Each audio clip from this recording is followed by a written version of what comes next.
Setiap kita dihiasi oleh sifat-sifat yang kontradiktif. Mana yang lebih dominan, dengan itulah orang menyebut kita.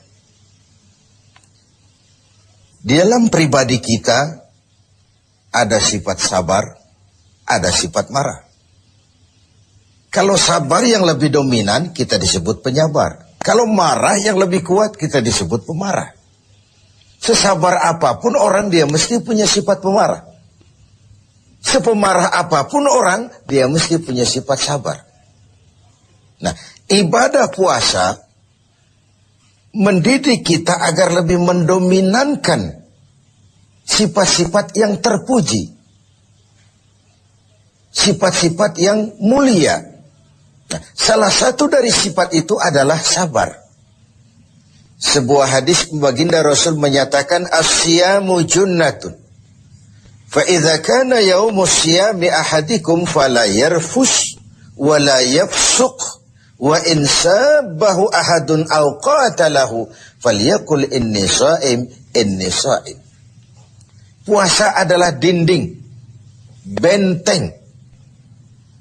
Apabila salah seorang kamu tengah berpuasa, janganlah berkata keji, berkata kotor. Kalaupun ada orang mencaci maki dia atau mengajaknya dia berkelahi, bertengkar, hendaklah dia berkata, maaf, saya sedang sabar.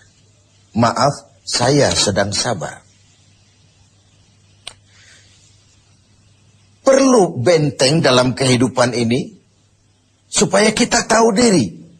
Mana coupling yang boleh kita langkahi, mana yang tidak. Mana hal yang harus kita lakukan, mana yang tidak. Bahwa kita mau cepat naik pangkat, boleh. Tapi harus ada sabar, ada cara. Bahwa kita kepengen cepat jadi orang kaya, boleh. Tapi sabar, ada cara. Seperti kita puasa sekarang ini, bahwa perut ini sudah melilit, tenggorokan sudah kering bukan main. Ada, boleh, sabar, ada waktunya. Bahkan luar biasa dilatih sabar pada saat kondisi sedang peka. Dalam keadaan lapar dan haus, orang itu kan peka. Sedikit tersinggung temperatur naik. Dikala itu orang diperintahkan sabar. Kalau perut kenyang, tidak haus, uang ada, badan sehat, disuruh sabar. Sabarlah orang. Tapi pada kondisi yang peka seperti ini, 1 bulan ini, untuk menghadapi 11 bulan sesudahnya, bagaimana sabar bisa menjadi bingkai kehidupan kita. Sabar di dalam mencari harta, sabar di dalam mengejar karier, sabar di dalam mengembangkan nilai-nilai luhur. Sehingga dengan adanya bingkai kesabaran ini, hidup kita 11 bulan sesudah Ramadan nanti dihiasinya dengan nilai-nilai yang indah dari bentuk kesabaran. Kemudian, kapan kita harus melaksanakan sabar itu? Umumnya di 3 tempat. Pertama, sabar dalam melaksanakan taat. Sabar dalam melaksanakan apa yang diperintah oleh Allah. Karena pada saat kita sudah mengikrarkan diri, bersedia menjadi pelaksana perintah Allah, kala itulah cobaan, godaan, tantangan, rintangan selalu datang. Iblis, musuh utama kita, tidak pernah berhenti sekejap pun. Tiap kali kita berencana untuk melaksanakan taat, tiap saat itu pula iblis mengatur rencana bagaimana menggagalkan ini. Kita ingat dalam sejarah kurban, ketika Ibrahim diuji oleh Allah, turun perintah menyembelih putranya, ujian melaksanakan taat. Ialah kalau orang lain, anak cuma sebiji mata wayang, buah hati belahan jantung, pelanjut cerita penerus sejarah, sudah lama diharapkan. Turun perintah seakan Tuhan ingin berkata, Ibrahim, kau memang cinta kepadaku. Tapi setelah kau punya anak, masuk cinta anak ke dalam hatimu. Ayo buktikan, mana yang lebih besar, cintamu kepadaku atau cintamu kepada anakmu. Sembelih anakmu. Ketika Ibrahim akan melaksanakan perintah itu, iblis ngatur strategi. Ini gendeng ini Ibrahim. Luar biasa. Kalau tiap orang punya iman seperti ini, kata iblis, nggak ada teman kita di neraka. CS kita nggak ada sudah. Ini harus digagalkan. Datang iblis menggoda Ibrahim. Kenapa mau kau sembelih anakmu? Perintah Tuhan. Tuhan cuma sentimen sama kau Ibrahim. Dia tidak kepengen kau punya keturunan. Jangan dilaksanakan. Tidak ada urusan sama kau iblis. Ini perintah Allah. Mundur. Gagal menggoda Ibrahim. Iblis pindah menggoda Siti Hajar. Barangkali perempuan lebih mudah. Karena perempuan umumnya lebih panjang rambutnya dari pikirannya. Lebih peka perasaannya. Hajar, kau tahu anakmu mau dibawa kemana dengan suamimu? Mau disembelih. Masa sih? Kok sampai hati menyembelih anaknya sendiri? Katanya itu perintah Tuhannya. Oh, kata Siti Hajar. Kalau ini perintah Tuhan, jangankan cuma anakku Ismail. Aku pun ibunya mau ikut disembelih. Tidak ada urusan sama kau. Minggir. 2 kali kecewa iblis. Gila ini. Dikira perempuan imannya lemah, malah lebih hebat lagi. Tanggung-tanggung mau ikut disembelih sekalian. Gagal menggoda Siti Hajar. Turun iblis menemui Ismail kecil. Ismail, kau mau dibawa kemana sama bapamu?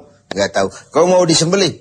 Kenapa mau disembelih? Katanya itu perintah Tuhan. Kalau perintah Tuhan, iblis, zahir batin saya siap, zahir batin saya ikhlas. Iblis mau bicara lagi, Ismail ngambil kerikil kecil. Idhab ya la'in. Pergi laknat terkutuk kau. Tengoklah iblis, dia berputar saja di rumah tangga kita. Suaminya mantap, dia datang kepada istri. Istrinya teguh, dia datang kepada anak. Tidak akan berhenti usahanya di dalam kita menggagalkan upaya agar kita jangan mentaati perintah Allah. Sabar di dalam taat. Yang kedua, sabar di dalam meninggalkan maksiat. Di dalam meninggalkan yang dilarang. Orang tahu kita peminum, sudah mau berhenti, ada saja. Kau jangan bertingkah lah, kau kemarin kan pakarnya, sekarang aja. Sudah berhenti kita berjudi, Allah sekali-sekalilah.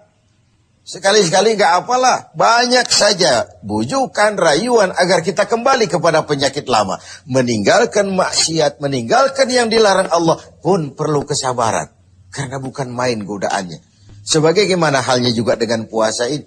Puasa di Jakarta, di kota-kota besar, insya Allah pahalanya lebih besar daripada puasa di desa terpencil. Kenapa? Godaannya tidak seberat di kota besar. Di kota besar kita lihat tulisan gede-gede, hormati orang puasa. Di bawah yang makan biasa.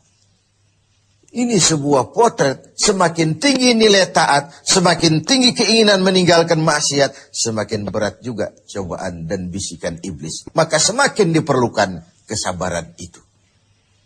Lalu tempat yang ketiga, sabar di dalam menghadapi musibah. Sabar dalam menghadapi kesulitan, cobaan, ujian. Baik dia dalam bentuk yang menyenangkan, maupun dalam bentuk yang tidak menyenangkan. Kalau bukan sabar yang jadi bingkai, maka ketika datang kesusahan, kita akan seperti ayam sampar, hidup segan mati tak mau, bagai kerakap tumbuh di batu. Tetapi kalau bingkainya adalah sabar, kita akan seperti karang di tengah samudra, dihantam gelombang yang bagaimanapun besarnya, dia tetap tegar, berdiri dengan kokohnya. Begitulah orang-orang beriman yang diberikan bingkai sabar sebagai hasil pelaksanaan ibadah puasanya. Nah, sabar ini tentu tidak ada habisnya. Pada tatanan dan situasi tertentu ada batasnya memang. Tapi secara umum tidak boleh kita berkata habis sudah sabar saya. Ya mungkin dalam hal itu. Tapi dalam hal lain tidak boleh sabar itu habis dalam kehidupan kita. Hanya orang-orang yang diberikan sifat sabar ini. Seperti sudah dicontohkan bagaimana sabarnya Ibrahim. Bagaimana sabarnya Siti Hajar. Bagaimana sabarnya Ismail. Melaksanakan perintah Allah dan mereka lulus. Lalu Ismail selamat, digantikan dengan seekor kambing kibas. Dan kemudian Ibrahim diberikan lagi kegembiraan dengan beroleh seorang putra lagi yang bernama Ishak. Inilah hakikat sabar dalam taat. Tidak akan rugi orang yang mau berkorban. Ibrahim siap menyembelih Ismail. Ismail diselamatkan oleh Allah. Kemudian Ibrahim ditambah karunia seorang putra yang bernama Ishak. Sebuah potret tidak akan pernah rugi. Orang yang mau berkorban, ikhlas dalam berkorban, dan sabar dalam melaksanakan taat kepada Allah Subhanahu wa ta'ala. Lalu sabar juga dalam meninggalkan apa yang dilarangnya. Karena ada kesan, huffatil jannatu bil makarih wa huffatin naru bisyahawat. Surga dan jalan yang menuju ke sana dipenuhi dengan hal-hal yang tidak menyenangkan. Sebaliknya neraka dan jalan-jalan yang menuju ke sana diselimuti oleh hal-hal yang menyenangkan. Hal-hal yang kita cenderung memang melaksanakannya. Karena itu belum tentu yang menyenangkan kelihatannya akan menyenangkan juga seterusnya. Pandai-pandailah kita memilah dan memilih antara keuntungan jangka pendek dengan kerugian jangka panjang, atau kerugian sesaat tapi menguntungkan pada kehidupan jangka panjang.